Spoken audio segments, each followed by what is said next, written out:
1742년 8월 알퐁소가 1년 만에 치오란에 돌아와 보니 수도에는 갑자기 성장하고 있었다.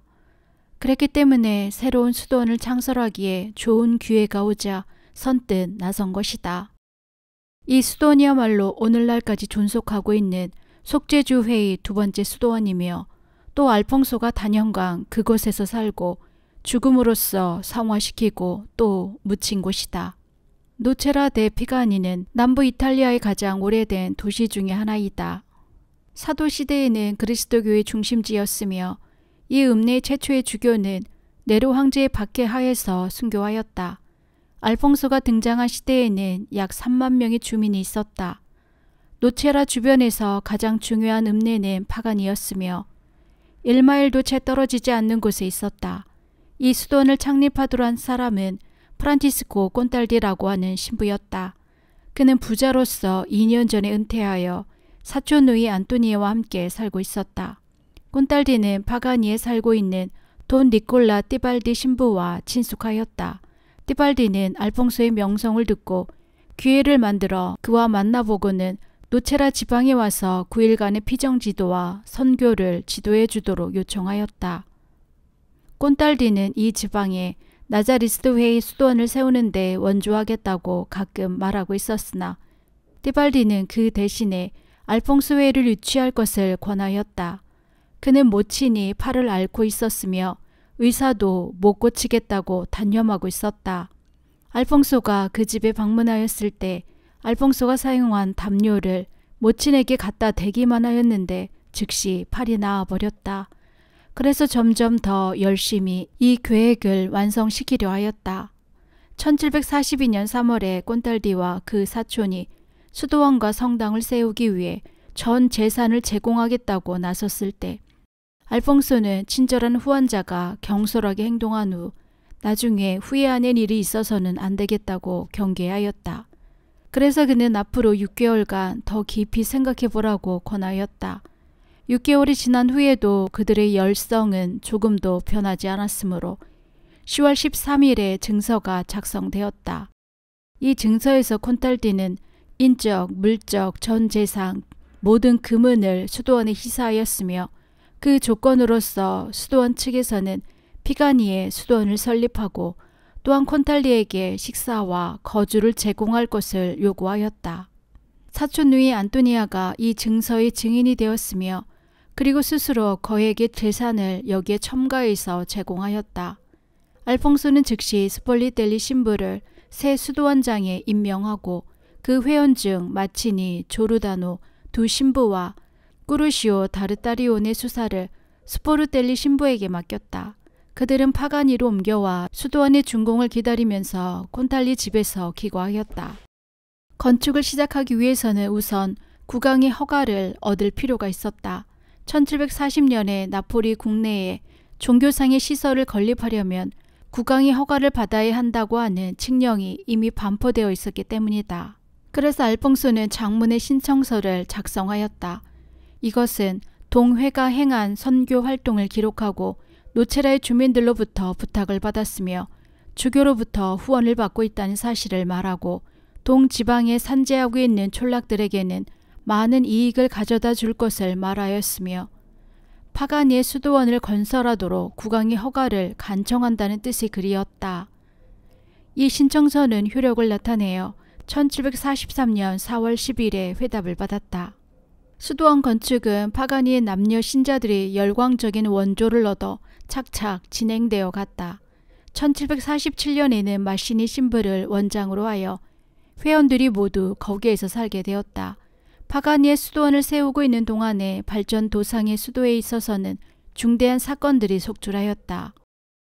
그 첫째는 11년간 알퐁소의 영적 지도자였던 팔고이아 주교가 서거하였던 것이다. 팔고이아 주교의 나이는 80세에 가까웠다.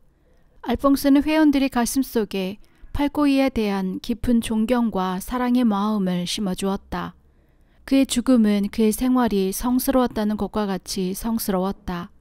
그리고 최후까지 알퐁소와 그 회의 일을 생각하고 있었다. 죽기 직전에 그는 수도회가 크게 발전한다고 예언하였다. 스폴리텔리는 빌라니 신부에게 통지하였다. 주교님은 어젯밤 유언을 하셨습니다. 자기 몸을 스칼라 수녀원에 또 심장은 주교자 성당에 남기고 우리들에게는 그의 유일한 보배인 성모의 그림을 남겨주셨습니다. 그리고 다음과 같이 말씀하셨습니다. 예수 그리스도를 온 마음을 다하여 사랑하라. 말로만 아니라 실제로 사랑하라. 그리하여 예수 그리스도의 사랑을 위하여 이웃을 사랑하라. 단지 이웃의 영혼을 구하는 것뿐만 아니라 이웃의 완덕을 위해 그들을 사랑하라. 아, 완덕이란 그 얼마나 아름다운 것인가. 팔고이의 죽음에 이어서 수도의 연역상 최대의 사건이 하나 일어났다. 알퐁소가 총장을 선거하기 위하여 치오라니에서 총회를 소집한 것이다. 다음에 비서인 마시니 신부가 쓴 회의록을 살펴보기로 하자.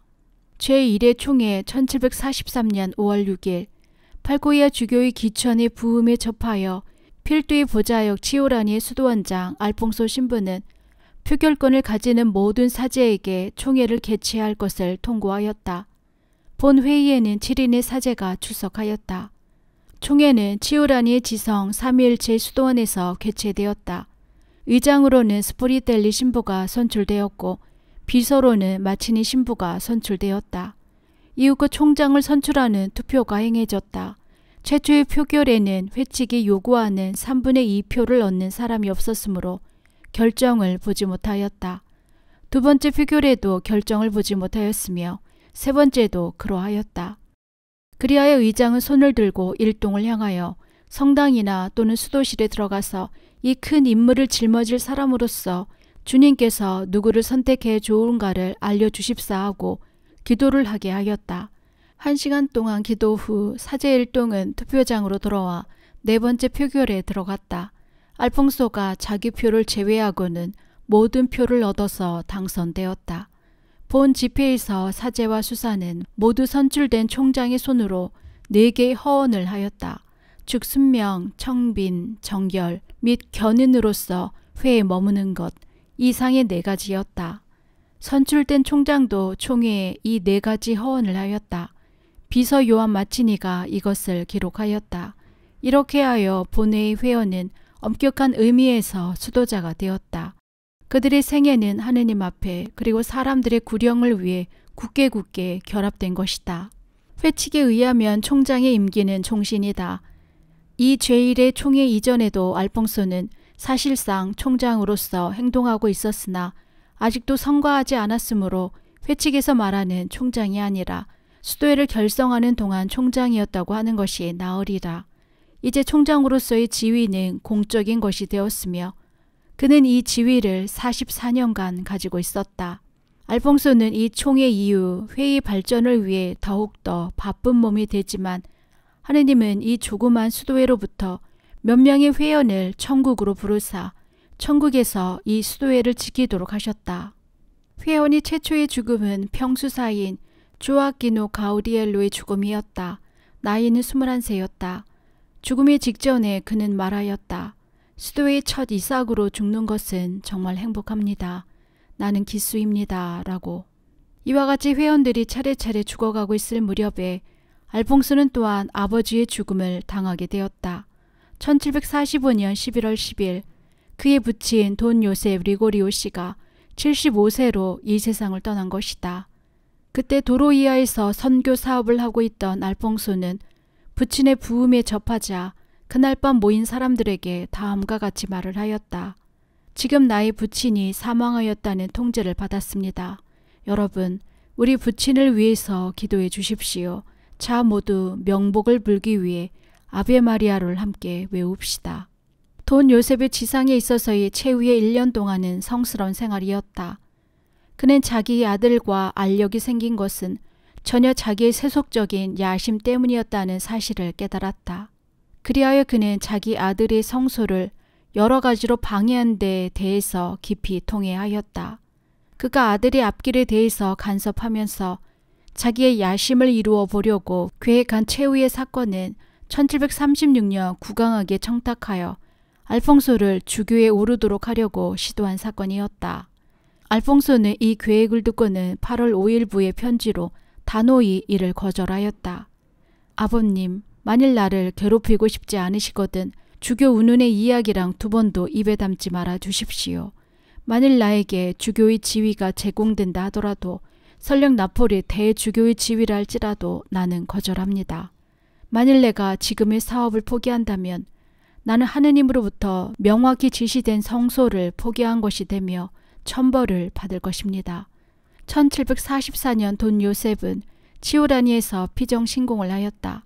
그때 알퐁소는 성스러운 로시 신부에게 자기 부친의 지도를 의뢰하였다.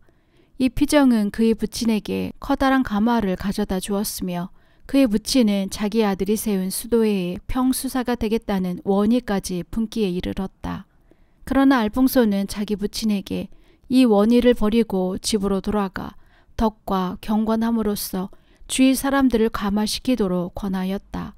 그의 부친은 아들의 충고에 따라 최후의 1년간은 신심 깊게 죽음을 준비하였다. 수도에는 몇 년 동안 계속 발전하였다. 선교 사업은 많은 열매를 맺었으며 무수한 죄인들을 회개시켰다. 그뿐 아니라 하느님의 뜻에 따르는 많은 사람들이 이 조그마한 수도에 가입하였다. 수련장 역할은 까파로 신부가 임명받고 있었다. 그리고 알퐁소는 수련장을 돕기 위해 성체와 성목에 대한 조배를 집필하여 그 수도 회원들에게 매일같이 이것을 사용하도록 하였다. 당초에는 그것이 다만 동수도원 내에서 사적으로 사용하기 위해 편찬된 것이었으나 이내 치오라니로 피정을 하러 온 어느 재속자가 이것을 읽고 크게 감탄한 나머지 이 책을 간행하여 널리 퍼지게 하기 위해 자금을 제공해 주었다. 성체와 성목에 대한 조배는 그 후 수십만 부나 팔렸으며 거의 세계 각국어로 번역되었다. 이보다 앞서 알퐁소는 조그마한 저서를 두세 권 저술한 일이 있으나 그를 위대한 문필 생활로 나아가게 한 것은 실로 이 책인 것이다. 그 수도의 시무가 자꾸만 많아져 가기만 하였으므로 그는 신앙과 덕행을 세상에 전파하기 위해 또 당시의 죄악과 싸우기 위해 많은 저술을 하기에 이르게 되는 것이다. 수도의 기초도 굳어졌으며 회원들도 허언을 하였고 사람들도 많아졌으므로 1743년의 총회 이후 알퐁소는 기회가 오기만 하면 또 새로운 수도원을 시작할 작정이었다. 얼마 있지 않아 후원자가 나타나서 일리체토와 갑보세레의 수도원의 신설을 보게 되었다. 일리체토는 나포리시의 북동방 75마일 지점에 위치하고 있다. 그 주위의 평야와 밭과 목장에는 영적으로 버림받은 수천 명의 농민들이 살고 있었다. 일리체토에서 약 1마일 반 정도 떨어진 언덕에 위로의 성목계에 봉헌된 성당이 있다. 깔비니와 그 친구인 참사회원 가사띠 신부는 위로의 성모와 그 낡은 성당을 존중해 오던 사람이었다. 두 사람은 이것을 부흥시켜 달라고 어느 수도에 부탁할 것을 열심히 의논하였다. 그리고 가사띠는 그 부흥을 위해 자기의 전 재산을 내놓아도 좋다고 말한 일이 있었다.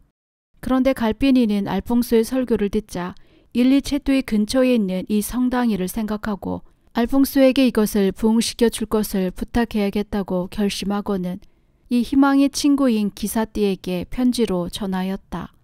그리고 만일 직접 알퐁소를 만나보고자 한다면 마침 알퐁소가 선교를 위해 리파 지방으로 향하는 도중에 일리체토에 들려서 설교를 해주십사고 부탁하는 편이 어떠하오 라고 덧붙였다. 이에 대해서 가사띠 신부로부터 일리체토의 당국자들은 모두 알퐁소가 설교하러 오는 것을 대환영한다는 뜻의 답장이 왔다. 알퐁소에게 있어서 일리체토는 최초로 방문하는 곳이었다. 그는 일정이 짜여져 있었으나 이 설교를 수락하고 4사람이 가장 훌륭한 선교사를 동반하여 그곳으로 갔다. 이 설교가 끝나기 전에 가사띠는 즉시 자신의 전 재산을 내놓았다. 또한 알퐁소는 위로의 성모 성당을 인수하기로 하였다. 1744년 11월 19일 알퐁소는 치오라니에 있는 로시 신부에게 이 사실을 다음과 같이 통지하고 있다. 불과 8일 만에 모든 것이 결정된 것을 주님께 감사합시다. 참사회원 가사띠는 오늘 아침 자기의 모든 재산을 우리에게 양보하였소. 이 땅은 기름진 땅으로서 산물이 많이 나며 공기는 아주 맑소. 낙원의 물이 아닌가 하고 여겨질 정도로 맑은 샘물이 있소.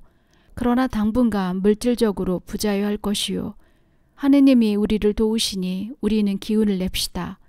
우리는 어차피 일평생 거린이니까요.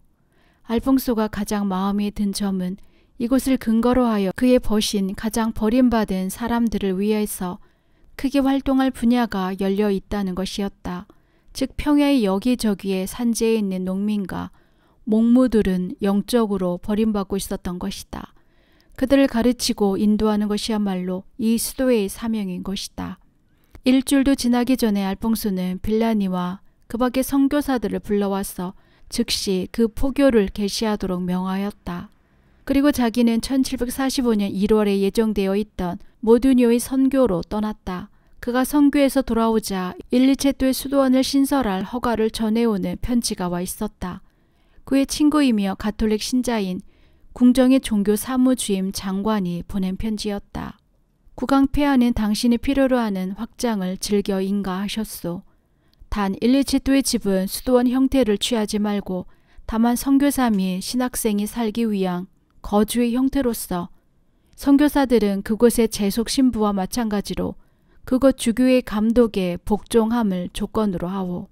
일리체토 수도원은 1865년까지 존속하였으나 동년 이탈리아 정부로부터 금압당하고 말았다. 일리체토를 인계한 후 6개월이 못되어 가포셀리에서도 수도원 설립을 요청받게 되었다. 가포셀리 대주교인 요셉 디니꼬로는 주교구 내에서 일해줄 수 있는 수도회를 그전부터 물색하고 있었다. 대주교는 어느 날 이 원의를 요하네 로시, 프란치스코 마르코타 등 두 사람의 신부와 의논하였다. 그 두 사람은 이미 알퐁소를 알고 있었으므로 그를 추천하였다. 대주교는 그들의 말을 자세히 들은 후 가포셀리 성모에게 봉헌된 성당을 알퐁소의 손에 위탁하려고 결심하였다. 그 교섭을 위해 알퐁소는 1746년 5월에 초청을 받아 가포셀리에서 설교할 것을 수락하였다. 전하는 바에 의하면 그는 대주교와 회견하기 위해 곤사시에 도착하자마자 우선 그 성당에 들렸다. 성체를 조배하고 이어서 성당 내에서 성모 일도를 창하였다. 마침 그 지방의 한 젊은 신부가 성당에 들어와서 초라한 옷을 입은 사람이 거기에 있는 것을 보고는 미안하지만 나가 주십시오. 문을 잠가야겠소.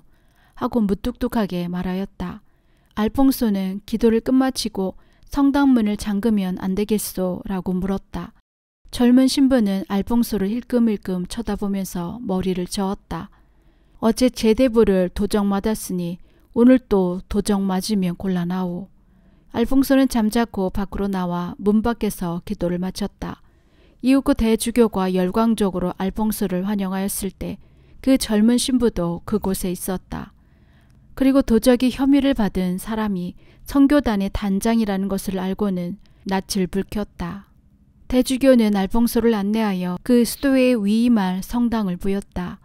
이 지방의 신부 몇 사람은 주교구에 새로운 수도회가 들어왔다는 말을 듣고는 자기들의 구역이 침입당하여 자기들의 수입이 적어지지 않을까 하고 걱정하였다. 대주교와 알퐁소가 그 성당에 들어오는 시간에 맞추어 반대를 주장하러 나설 역할을 맡겠다고 어느 신부가 자진하여 나섰다. 그런데 그가 그 성당에 들어가서 반대의 논지를 생각하고 있을 때 갑자기 심한 경련이 일어났다. 그는 자기가 좋은 일을 반대했기 때문에 경련이 일어난 것임을 알았다. 그래서 그는 자기의 반대론을 취소하겠다고 성모님께 약속하였다. 그러자 즉시 경련이 멈췄다. 이렇게 해서 그는 알퐁소의 수도회를 열심히 원조하고 지지하는 사람으로 돌변하였다. 교섭은 순조롭게 진행되었다. 그러는 동안 마르고타 신부는 알퐁소의 수도회에 들어가겠다는 열망을 품기에 이르렀다. 그러나 대주교는 그것을 허락하지 않았다. 1747년 11월 5일 마침내 대주교는 마르고타에게 허락을 내렸다. 이것으로써 알퐁소의 조그만 수도회는 4개의 수도원과 20명의 허원자를 가지게 되었다. 가포셀리 수도원을 인수할 준비가 되자 알퐁소는 가포셀리에서 일리체토로 귀환하여 수련자들에게 애워싸여 생활하게 되었다. 1746년과 1747년에 그는 공경 중에서도 붓을 잡아 2-3가지의 대저작을 저술하였다. 일리체토는 아직도 수입이 부족하였으며 식사는 아주 형편없는 것이었으며 수도복은 누더기 옷이었다. 방은 불을 떼지 못하고 겨울은 마치 한대와 같이 추웠다. 그는 이런 것을 개선하기 위해서 힘껏 노력하였으나 이 공경을 이용하여 그리스도를 따르는 길을 제자들에게 가르쳤던 것이다. 그는 수련자들을 위해 조배를 먼저 집필하였고 다시 순환에 관한 묵상을 집필하였다. 그리고 그의 대저작인 윤리신학을 쓰기 시작하였다. 조배와 순환에 관한 묵상은 수련자들을 개발할 목적으로 저술한 것이었으나 윤리신학은 신학생들에게 사제 준비를 완성시키기 위해 신학 교과서로 쓰기 시작한 것이다. 그의 윤리학상의 명성은 이미 1746년에 쓴 어느 논설에 의해 높아지고 있었다.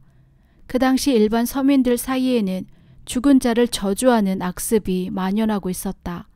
그래서 많은 주교들은 이것을 근절시킬 목적으로 이 죄를 유보된 죄라고 간주하였다. 즉 고의 신부는 주교로부터 특별한 위임을 받은 경우가 아니라면 이 죄를 용서할 수 없는 것으로 되어 있었다. 그러나 그 결과 사람들은 고해를 기피하였으며 설령 고해하였다 하더라도 또 즉시 똑같은 죄에 빠지고 있었다. 알퐁소는 이 문제를 진지하게 연구한 결과 그 악습은 저주의 형태를 취하고는 있으나 죽은 자들을 진정으로 저주할 의사를 가지고 있지 않으므로 이것은 대죄가 아니다. 따라서 주교는 이 죄를 용서할 것을 유보하는 것은 유효하지 않다라고 하는 결론에 도달하였다. 알퐁소는 나폴리 프로파간다의 회에 전문가들의 의견을 묻고 그 지지를 얻었으므로 이 사건에 관한 자기서를 공부하고는 반대론을 논파하였다. 그리하여 당시 주도적 신학자들로부터 완전한 동의와 두꺼운 존경을 받게 되었던 것이다. 알퐁소는 여러 가지 일로 바쁜 중에서도 많은 시간을 선교를 위해 바쳤으며 묵상과 피정 지도에 시간을 사용하였다. 보통 어느 사제라면 전교와 피정 지도만으로도 일이 벅찰 것이며 도저히 다른 일에는 머리도 쓸 일이 없을 것이다. 더구나 당시는 오늘날 이상으로 선교 사업이란 아주 큰 일이었다. 1747년 7월에 궁정의 자해장관에게 서한을 보내어 수도에 관한 왕국의 인가를 요구하였으며 한편 조그만 읍내에서 설교를 행하는 사업이 얼마나 중요한가를 설파하고 20년 혹은 30년 동안이나 한 번도 설교하지 않은 곳이 많다라고 말하고 있다. 그들은 주민이 500명에서 5,000명 정도의 읍내라면 어느 곳이든지 찾아갔다. 읍내와 촌락을 순례하면서 사람들을 불러 모으고 또 오지 못하는 사람들까지도 교육하였다. 선교사들은 아침과 저녁뿐 아니라 하루 종일 설교하였다. 또 설교하는 한편 그 지방의 사제단을 위해 또는 근처에 있는 여자 수도원의 수녀들을 위해 피정 지도를 하는 때도 많았다. 고의 성사는 언제든지 주었다. 조금 큰 읍내에서는 하루 12시간 혹은 13시간 동안이나 계속해서 고의 성사를 주는 일도 자주 있었다. 1740년에서 1749년까지 알퐁소는 이와 같은 선교 여행을 계속하였다. 때로는 여행이 몇 주일 연속되는 일도 있었다. 왜냐하면 한 곳에서 설교를 마치면 이내 다음 고장에서 설교 요청이 있었으며 또한 자기들이 목격한 바 버림받은 영혼이 있는 곳에는 아무리 필요하다 하더라도 나가서 돌봐주지 않으며 마음이 놓이지 않았기 때문이었다. 그 무렵 그는 젊었을 때부터의 신병인 천식을 앓아 크게 괴로워하고 있었으나 그것 때문에 일을 쉬었다는 흔적은 하나도 없다. 동료들과 함께 선교하러 나갔을 때는 언제나 제일 어렵고 힘든 일을 도맡아서 하였다. 그의 선교는 항상 믿기 어려울 정도의 대성공을 거두었다. 그는 하나님의 사랑 안에 빛나며 죄인들을 구해야겠다는 정열에 불타고 있었으므로 아무리 험구한 무례한이라 할지라도 그의 설교를 듣고는 괘씸하였다. 그의 말의 힘과 그의 행동을 가장 잘 나타낸 것은 1745년 트로이아에서의 설교이다. 트로이아는 그 전에 그 어떠한 선교사라 할지라도 만족한 결과를 얻지 못하였던 고장이었다. 알퐁소 일행은 직면할 시련 때문에 마음속으로 두려움을 품은 채 트로이아로 진출했다. 그러나 알퐁소가 입을 열자마자 조소와 무관심한 태도는 즉시로 없어져 버리고 그 선교는 트로이아가 시작된 이래 최초로 대성공을 얻었다. 하느님은 많은 회개자를 속출시켜서 그의 사업을 축복해 주었을 뿐 아니라 많은 이상한 사건들로 그의 말이 옳다는 것을 증명하셨다. 하느님께서 언제 저 세상으로 부르실지 모르므로 죽음의 준비를 해야 한다고 사람들에게 경고하는 것도 선교사의 역할 중 하나였다. 그런데 하느님은 알퐁소가 이와 같은 경고를 하여도 그의 말에 귀를 기울이지 않는 사람들을 가끔 많은 사람들 앞에서 갑자기 졸도하게 하셨다. 그래야 이 알퐁소의 가르침을 사람들의 마음속 깊이 새겨주는 일들도 여러 번 있었다. 하느님이 알퐁소가 성인이라는 것을 특별한 표로 사람들에게 알리신 사건이 포지아 시에서 일어났다. 인구 약 3만 명을 헤아리는 포지아 시에서 알퐁소가 14명의 동료를 거느리고 크게 선교 사업을 전개하고 있던 도중에 일어난 일이다. 즉 14년 전에 알퐁소가 성당에서 성모의 기적적 출현을 목격한 것도 이 포지아에서 일이었다. 그가 이번에 이 성당을 선택하여 여기에서 설교한 것은 옛날 추억이 그리웠기 때문이다. 성모여, 이같이도 저를 크게 대접해 주십니까? 하고는 갑자기 탈원 상태에 빠져 그의 몸은 몇 인치나 공중에 떴다. 기적이다 라고 외치는 소리가 일어났으며 그때부터 개심자들이 속출하였다.